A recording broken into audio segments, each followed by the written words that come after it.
తెలుగుదేశం అధినేత చంద్రబాబు తమ పార్టీ ఎంపీలతో సమావేశమయ్యారు. ఉండవల్లిలోని తన నివాసంలో అందుబాటులో ఉన్న పార్టీ ఎంపీలతో తెలుగుదేశం పార్లమెంటరీ పార్టీ తొలి సమావేశం నిర్వహించారు. అందుబాటులో లేని ఎంపీలు జూమ్ కాల్ ద్వారా సమావేశంలో పాల్గొన్నారు. సార్వత్రిక ఎన్నికల్లో గెలుపొందిన తెలుగుదేశం పార్టీ ఎంపీలతో కాబోయే ముఖ్యమంత్రి చంద్రబాబు సమావేశమయ్యారు. ఉండవల్లిలోని తన నివాసంలో అందుబాటులో ఉన్న పార్టీ ఎంపీలతో తెలుగుదేశం పార్లమెంటరీ పార్టీ తొలి సమావేశం నిర్వహించారు. అందుబాటులో లేని ఎంపీలు జూమ్ కాల్ ద్వారా సమావేశంలో పాల్గొన్నారు. ఎన్నికల్లో గెలిచినందుకు ఎంపీలకు చంద్రబాబు శుభాకాంక్షలు తెలియజేశారు. చంద్రబాబు పార్టీ ఎంపీలతో కలిసి ఢిల్లీ వెళ్లి రేపటి ఎన్డీఏ భాగస్వామ్య పక్షాల సమావేశంలో హాజరు కానున్నారు. రాష్ట్ర వ్యాప్తంగా తెలుగుదేశం పార్టీ దాడులతో అత్యంత భయానక వాతావరణం నెలకొందని వైఎస్ఆర్సీపీ అధినేత వైఎస్ జగన్మోహన్ రెడ్డి ట్వీట్ చేశారు. ప్రభుత్వం ఏర్పాటు కాకముందే టీడీపీ ముఠాలు స్వైర విహారం చేస్తూ దాడులకు పాల్పడుతున్నాయని తెలిపారు. గవర్నర్ వెంటనే జోక్యం చేసుకుని పచ్చముక్కల అరాచకాలను అడ్డుకోవాలని, ప్రజల ప్రాణాలకు, ఆస్తులకు, ప్రభుత్వ ఆస్తులకు రక్షణగా నిలవాలని విజ్ఞప్తి చేశారు. రాష్ట్ర వ్యాప్తంగా తెలుగుదేశం పార్టీ దాడులతో అత్యంత భయానక వాతావరణం నెలకొందని వైఎస్ఆర్సీపీ అధినేత వైఎస్ జగన్మోహన్ రెడ్డి ట్వీట్ చేశారు. ప్రభుత్వం ఏర్పాటు కాకముందే టీడీపీ ముఠాలు స్వైరవిహారం చేస్తూ ఎక్కడికక్కడ గ్రామ సచివాలయాలు, ఆర్బీకే లాంటి ప్రభుత్వ, ప్రైవేట్ ఆస్తులను ధ్వంసం చేస్తున్నారన్నారు. వైఎస్ఆర్సీపీకి చెందిన నాయకులు, కార్యకర్తలకు రక్షణ లేకుండా పోయిందని, అధికార పార్టీ ఒత్తిళ్లతో పోలీసు వ్యవస్థ నిస్తేజంగా మారిపోయిందన్నారు. వెరసి 5 ఏళ్లుగా పటిష్టంగా ఉన్న శాంతి భద్రతలు పూర్తిగా దెబ్బతిన్నాయని వైఎస్ జగన్ ఎక్స్ వేదికగా మండిపడ్డారు. గవర్నర్ వెంటనే జోక్యం చేసుకుని పచ్చమోకల అరాచకాలను అడ్డుకోవాలని, ప్రజల ప్రాణాలకు, ఆస్తులకు, ప్రభుత్వ ఆస్తులకు రక్షణగా నిలవాలని విజ్ఞప్తి చేశారు. టీడీపీ దాడుల కారణంగా నష్టపోయిన ప్రతి కార్యకర్తకు, సోషల్ మీడియా సైనికులకు తోడుగా ఉంటామని వైఎస్ జగన్ పేర్కొన్నారు. సార్వత్రిక ఎన్నికల్లో కూటమి పార్టీలు చరిత్ర ఎరుగని విజయాన్ని సొంతం చేసుకోగా మంత్రివర్గ కురుపుపై ఇప్పుడు సర్వత్రా ఆసక్తి నెలకొంది. పొత్తులో భాగంగా తెలుగుదేశంతో కలిసి పనిచేసిన బీజేపీ, జనసేన పార్టీలకు మంత్రివర్గంలో అవకాశం ఇవ్వాల్సి ఉన్నందున టీడీపీలో ఎందరికి చోటు దక్కుతుందనేది ఆసక్తిగా మారింది.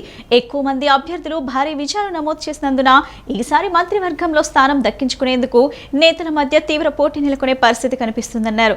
సుదీర్ఘ అనుభవం ఉన్న చంద్రబాబుకు ఇదేమీ పెద్ద వ్యవహారం కాకపోయినా ఆశావాహులు ఉత్కంఠంగా ఎదురుచూస్తున్నారు.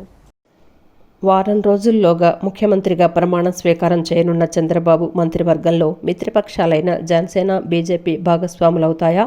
చేరేటట్లయితే ఆ పక్షాల నుంచి ఎవరుంటారు? టీడీపీ నుంచి ఎవరెవరిని ఎంచుకుంటారు? ఇప్పుడవే అంశాలపై అంతటా ఆసక్తి నెలకొంది. టీడీపీ అధికారంలోకి రావడంలో పాదయాత్ర ద్వారా క్రియాశీలకంగా వ్యవహరించిన పార్టీ జాతీయ ప్రధాన కార్యదర్శి లోకేష్ ఈసారి మంత్రివర్గంలో చేరతారా? పార్టీ పరంగా కీలక బాధ్యతలు చూసుకుంటారా అనే దానిపైన చర్చ జరుగుతోంది. అసాధారణ సంఖ్యలో సీట్లతో, భారీ మెజారిటీలతో ప్రజలు అధికారం కట్టబెట్టిన నేపథ్యంలో ఈసారి ఎలాంటి మొహమాటాలకు పోకుండా క్లీన్ ఇమేజ్ ఉన్న నేతల వైపే చంద్రబాబు మొగ్గు చూపే అవకాశం ఉందని అంచనా. తాజా పరిణామాలతో ఈసారి సీనియర్ల కన్నా యువత, బలహీన వర్గాలు, మహిళలకే అధిక ప్రాధాన్యమిచ్చే అవకాశం ఉన్నట్లు చర్చ జరుగుతోంది. పార్టీ అభ్యర్థిత్వాల ఎంపికలోనూ గతంలో కన్నా ఈసారి అధిక సంఖ్యలోనే మహిళలు, యువతకు అవకాశమిచ్చారు. కడపలో మాధవిరెడ్డి, పుట్టపర్తిలో సింధూరారెడ్డి, పెనుకొండలో సవిత వీరంతా రాయలసీమ జిల్లాలో మొదటిసారి పోటీ చేసి గెలుపొందారు. ఎస్సీ వర్గాల నుంచి బండారు శ్రావణి, నెలవల విజయశ్రీ, ఎస్టీ వర్గం నుంచి శిరీషాదేవి, జగదీశ్వరి విజయం సాధించారు. బీసీ వర్గాల నుంచి మాధవి, యనమల దివ్య, సవిత వంటి వారున్నారు. వీరిలో ఒకరిద్దరికి మంత్రివర్గంలో అవకాశం లభించవచ్చన్న చర్చ నడుస్తోంది.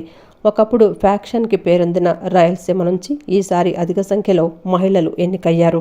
యువతలో రెండోసారి ఎమ్మెల్యేలుగా గెలిచిన వారికి అవకాశం ఇవ్వాలనుకుంటే ఎస్సీ వర్గానికి చెందిన సౌమ్య, అనిత వంటి వారికి ప్రాధాన్యం లభించవచ్చు.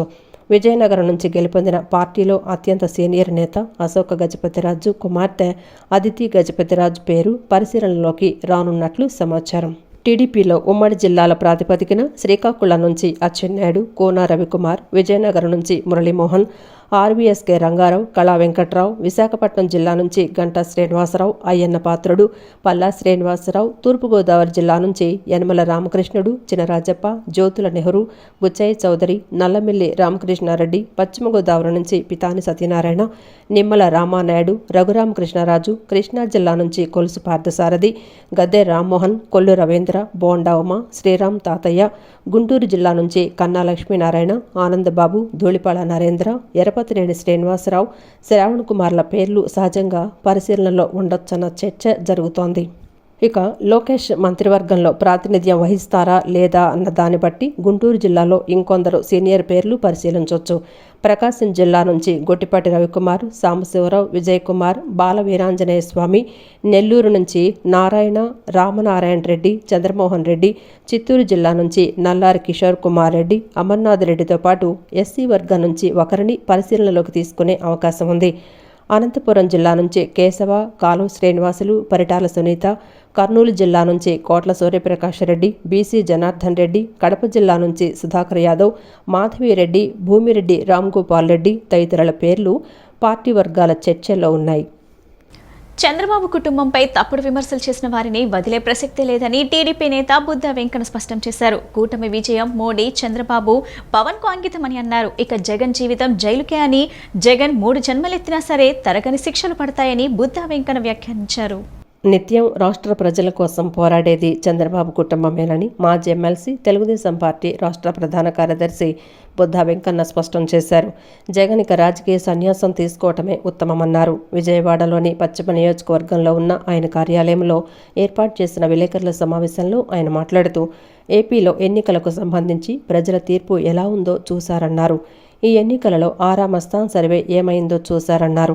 ఆరా మస్తాన్ది కేవలం బెట్టింగుల కోసం జగన్ అండ్కో చేసిన ఫేక్ సర్వే అని చెప్పారు. ప్రజావేదిక కూల్చిన దగ్గర నుంచి టీడీపీపై పెట్టరేగిపోయిన వైసీపీ నాయకులను వాళ్ల నియోజకవర్గాల్లో వాళ్ల కార్యకర్తలే తరిమి కొట్టారన్నారు. చంద్రబాబు కుటుంబంపై తప్పుడు విమర్శలు చేసిన వారిని వదిలే ప్రసక్తే లేదన్నారు.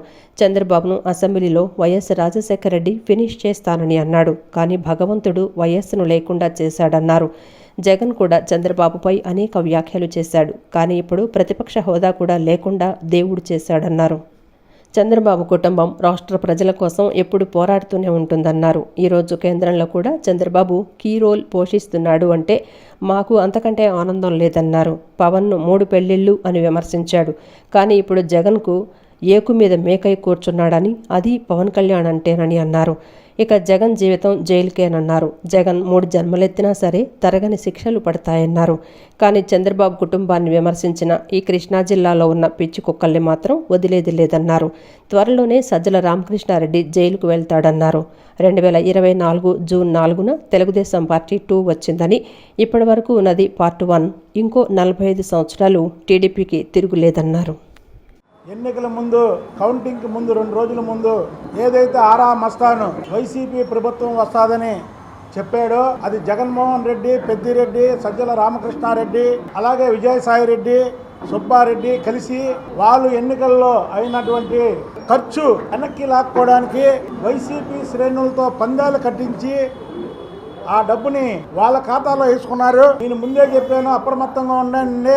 ఆరా మస్తాంది ఫేక్ సర్వే, అది వీళ్ళే చెప్పించారని ఇవాళ వైసీపీ నాయకులు, కార్యకర్తల్ని ఆర్థికంగా నాశనం చేసి వాళ్ళ డబ్బుని జగన్మోహన్ రెడ్డి అండ్ కో ఖజానాలోకి వెళ్ళింది. ఆ రోజు 100కి 100 రూపాయలు నేను చెప్పింది నిజం. ఇక రాష్ట్రంలో 5 సంవత్సరాలుగా ప్రజావేదిక కూల్చిన దగ్గర నుంచి పిచ్చికొక్క నాని, అలాగే మరో పిచ్చికొక్క మా పార్టీలోంచి వెళ్ళినటువంటి వంశీ, అలా మా భారతీయుల్లోంచి వెళ్ళినటువంటి దేవినేని అవినాష్, అలా దూరంపూడి చంద్రశేఖర్ రెడ్డి, అలాగే అంబటి రాంబాబు, అలాగే చెవిరెడ్డి భాస్కర్ రెడ్డి, ఇక రోజానైతే ఈరోజు చూసాం వాళ్ళ నియోజకవర్గంలో వాళ్ళ కార్యకర్తలే తరిమి కొట్టారు. చంద్రబాబు నాయుడు గారిని కుటుంబం మీద వ్యక్తిగతంగా మారినటువంటి వాళ్ళని మాత్రం వదిలే ప్రసక్తే లేదు. రాష్ట్ర ఎన్నికల్లో ఘన విజయం సాధించిన చంద్రబాబుకు పలువురు సినీ రాజకీయ ప్రముఖుల నుంచి అభినందనలు వెల్లువెత్తిన సంగతి తెలిసింది. ఈ నేపథ్యంలో తనకు శుభాకాంక్షలు తెలిపిన వారికి చంద్రబాబు థ్యాంక్స్ చెప్పారు. తనకు విషెస్ తెలిపిన జూనియర్ ఎన్టీఆర్ కు సోషల్ మీడియా ఎక్స్ వేదికగా థ్యాంక్ యూ వెరీ మచ్ అమ్మా అంటూ రిప్లై ఇచ్చారు. ఎన్టీఆర్ తో పాటు రజనీకాంత్, మోహన్ బాబు, నాగార్జున, వెంకటేష్, మహేష్ బాబు, సోను సూద్ కు ధన్యవాదాలు తెలిపారు. బీజేపీ జాతీయ అధ్యక్షుడు జేపీ నడ్డా, రాజ్నాథ్ సింగ్, తమిళనాడు సీఎం స్టాలిన్ తదితరులకు థ్యాంక్స్ చెప్పారు. రాష్ట్రంలో కాంగ్రెస్ పార్టీని షర్మిల భ్రష్టు పట్టించిందని ఆ పార్టీ వర్కింగ్ ప్రెసిడెంట్ సుంకర పద్మశ్రీ తీవ్ర ఆగ్రహం వ్యక్తం చేశారు. రాహుల్ గాంధీకి విలువ ఇచ్చి షర్మిలను ఏమీ అనకుండా వదిలేశామన్నారు. కక్షపూరిత చర్యల కోసమే షర్మిల ఏపీకి వచ్చిందని ప్రశ్నించారు. పార్టీ ఇచ్చిన ఫండ్ దాచుకొని షర్మిల అభ్యర్థుల్ని క్యాడర్ను గాలికి వదిలేశారని మండిపడ్డారు. జగన్, షర్మిల వైఎస్ రాజశేఖర రెడ్డి పేరు వాడుకొని కాంగ్రెస్ పార్టీకి ద్రోహం చేశారని, కార్యకర్తలకు నమ్మక ద్రోహం చేశారన్నారు.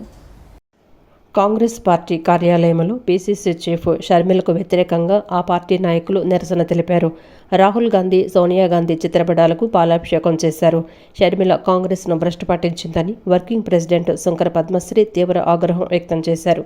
Working president Rakesh Reddy, Congress party MLA, MP అభ్యర్థులు షర్మిలకు వ్యతిరేకంగా నినాదాలు చేశారు.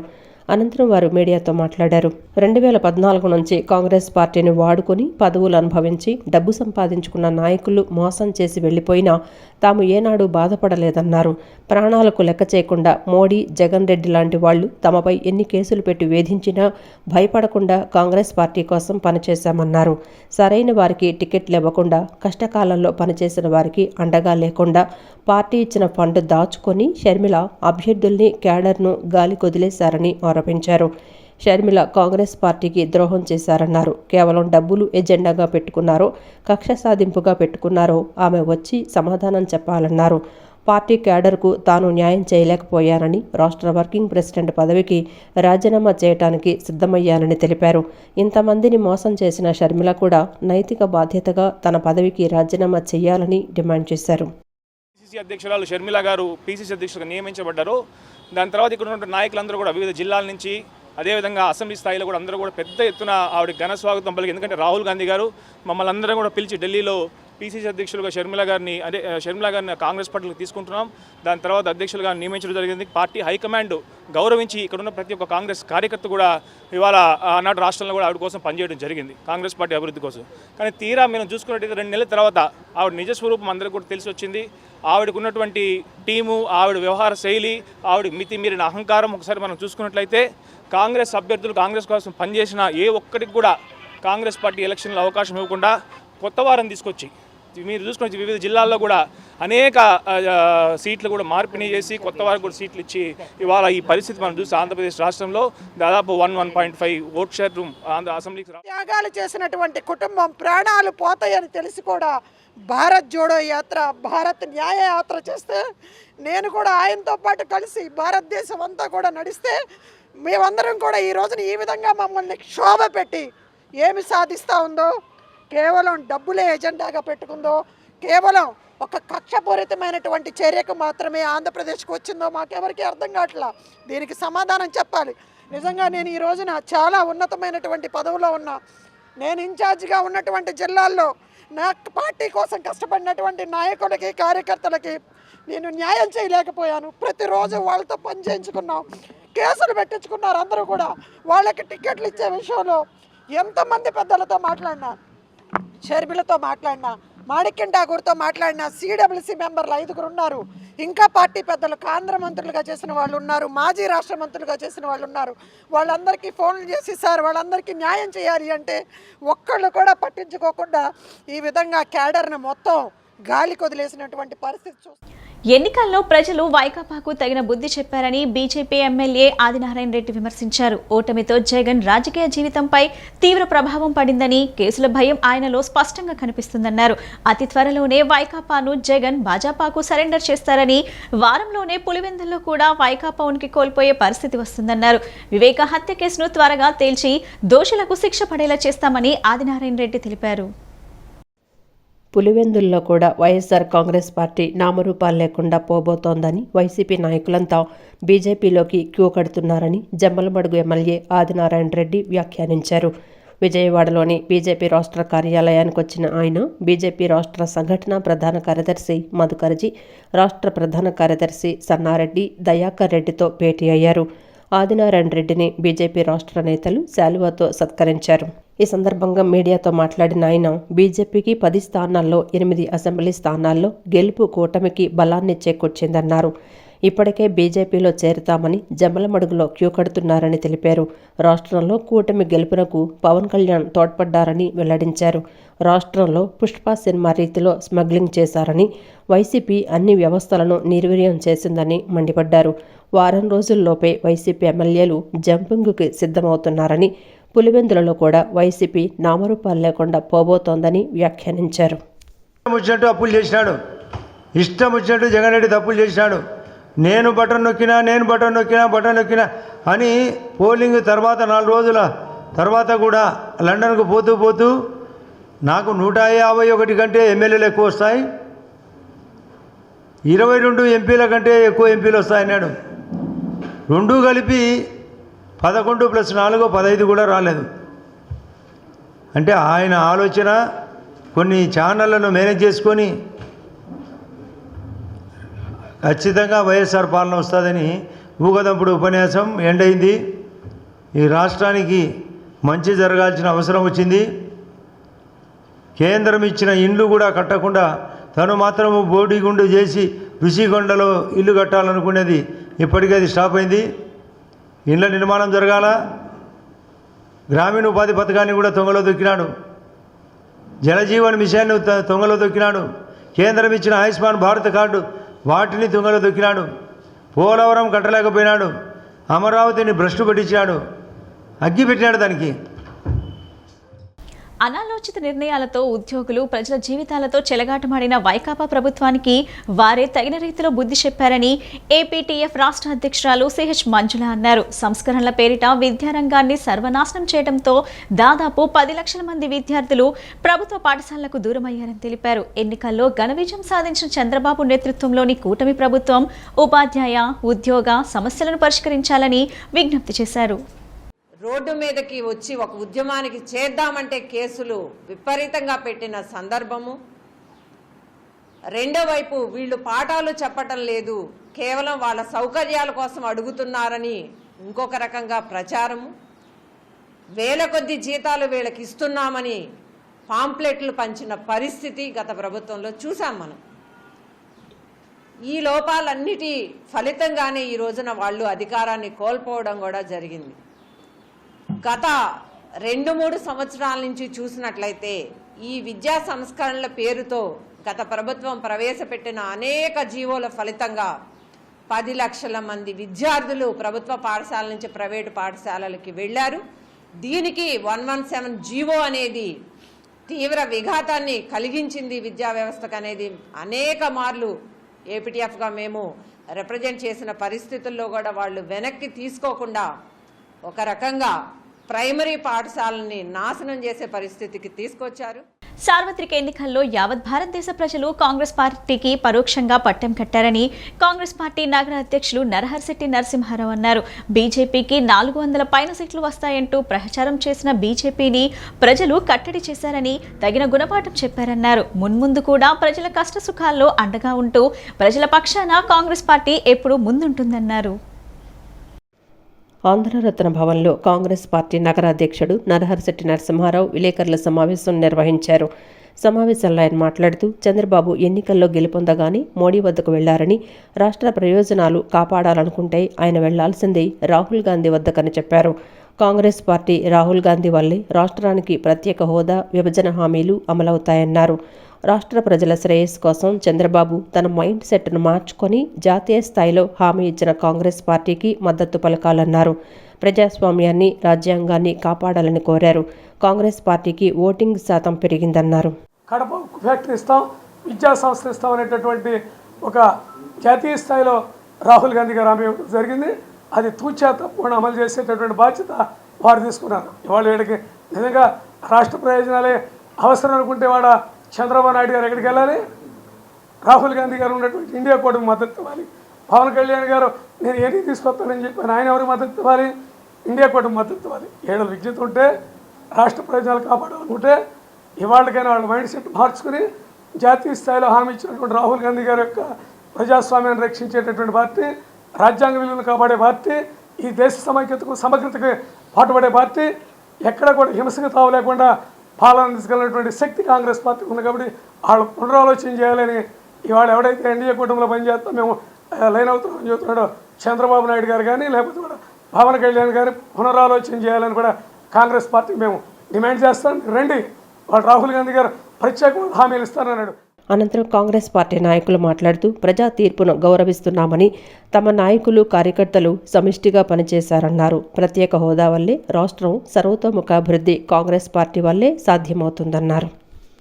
ఈ ఎన్నికల్లో మా పార్టీ రాష్ట్ర అధ్యక్షురాలు, సమన్వయ కమిటీ, అలాగే కోఆర్డినేషన్ కమిటీ, ఏఐసిసి పదాధికారులు అందరూ సమిష్టి నిర్ణయం మేరకు మేము అభ్యర్థులను ప్రకటించడం, బ్రహ్మాండంగా అన్ని ప్రాంతాల్లో బహిరంగ సభలు, బస్ యాత్రలు నిర్వహించడం, మా వరకు మా స్థాయిలో మేము గట్టి పెర్ఫార్మెన్స్ ఇవ్వటం, ప్రజల ఆదరణ, అంగీకారం వేరో రకంగా ఉండటం ఇది అందరికీ తెలిసిన విషయమే. ఏదైనా ప్రజా తీర్పుని మేము గౌరవిస్తూ ఉన్నాం.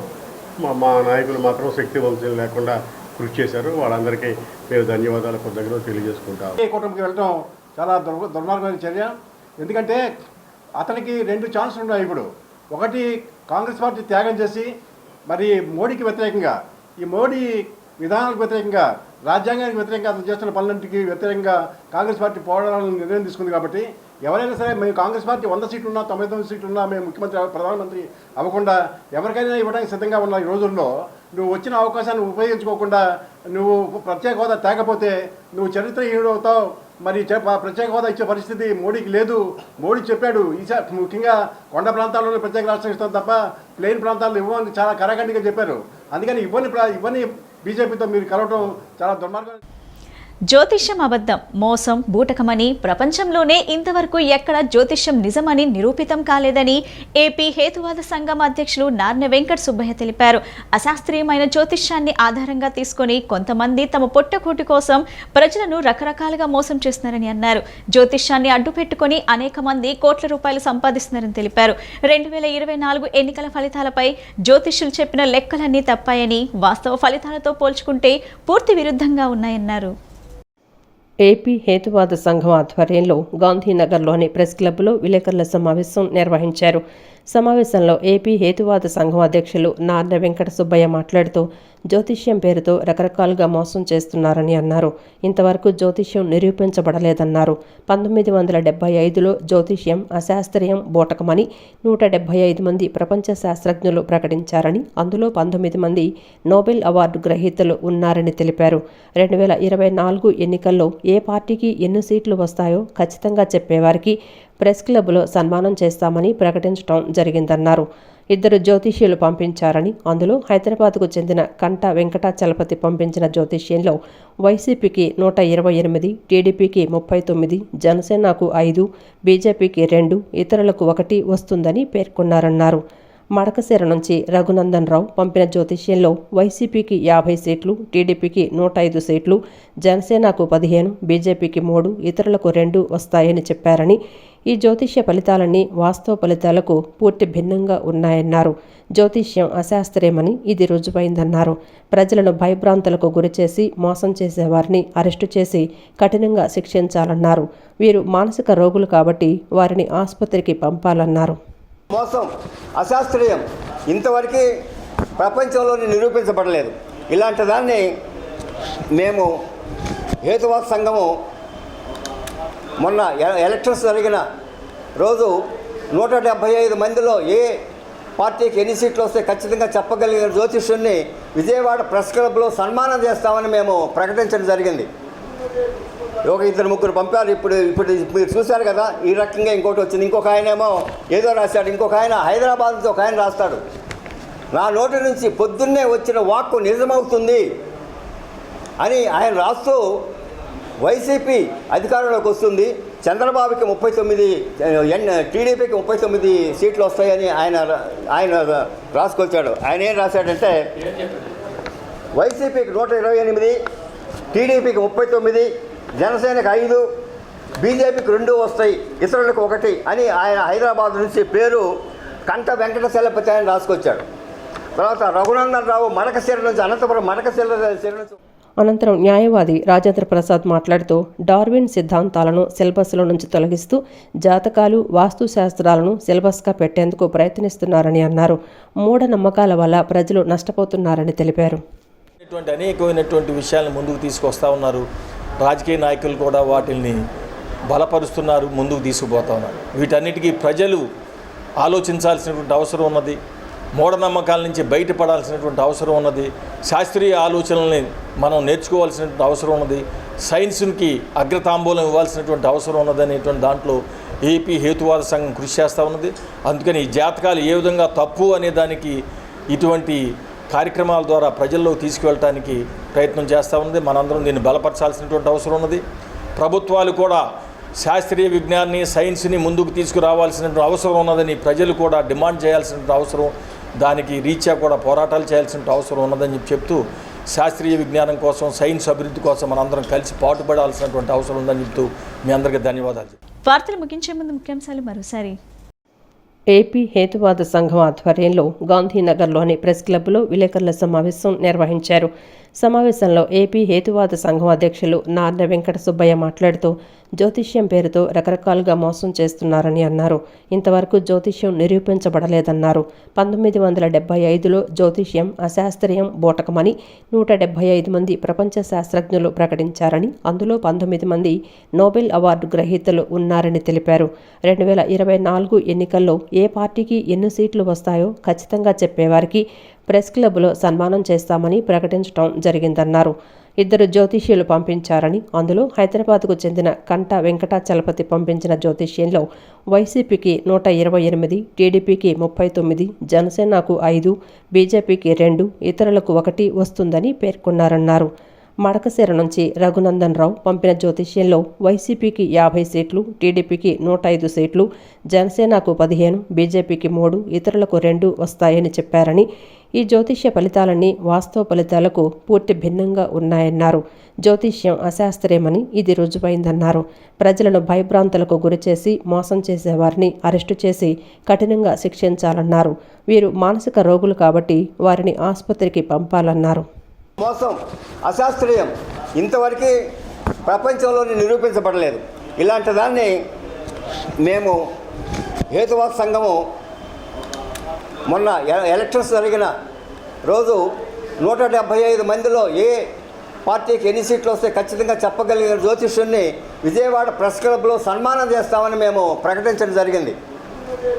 2-3 పంపారు. ఇప్పుడు మీరు చూశారు కదా, ఈ రకంగా ఇంకోటి వచ్చింది. ఇంకొక ఆయనేమో ఏదో రాశాడు, ఇంకొక ఆయన హైదరాబాద్ నుంచి ఒక ఆయన రాస్తాడు, నా నోటి నుంచి పొద్దున్నే వచ్చిన వాక్కు నిజమవుతుంది అని ఆయన రాస్తూ వైసీపీ అధికారంలోకి వస్తుంది, చంద్రబాబుకి 39, టీడీపీకి 39 సీట్లు వస్తాయని ఆయన రాసుకొచ్చాడు. ఆయన ఏం రాశాడంటే వైసీపీకి 128, టీడీపీకి 39, జనసేనకు 5, బీజేపీకి 2 వస్తాయి, ఇతరులకు 1 అని ఆయన హైదరాబాద్ నుంచి పేరు కంట వెంకటచలపతి అని రాసుకొచ్చాడు.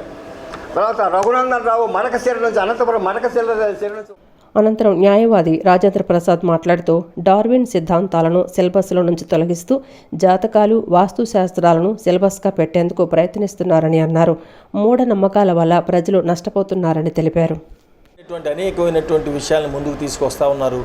రాజకీయ నాయకులు కూడా వాటిని బలపరుస్తున్నారు, ముందుకు తీసుకుపోతా ఉన్నారు. వీటన్నిటికీ ప్రజలు ఆలోచించాల్సినటువంటి అవసరం ఉన్నది. మూఢనమ్మకాల నుంచి బయటపడాల్సినటువంటి అవసరం ఉన్నది. శాస్త్రీయ ఆలోచనల్ని మనం నేర్చుకోవాల్సినటువంటి అవసరం ఉన్నది. సైన్స్కి అగ్రతాంబూలం ఇవ్వాల్సినటువంటి అవసరం ఉన్నది అనేటువంటి దాంట్లో ఏపీ హేతువాద సంఘం కృషి చేస్తూ ఉన్నది.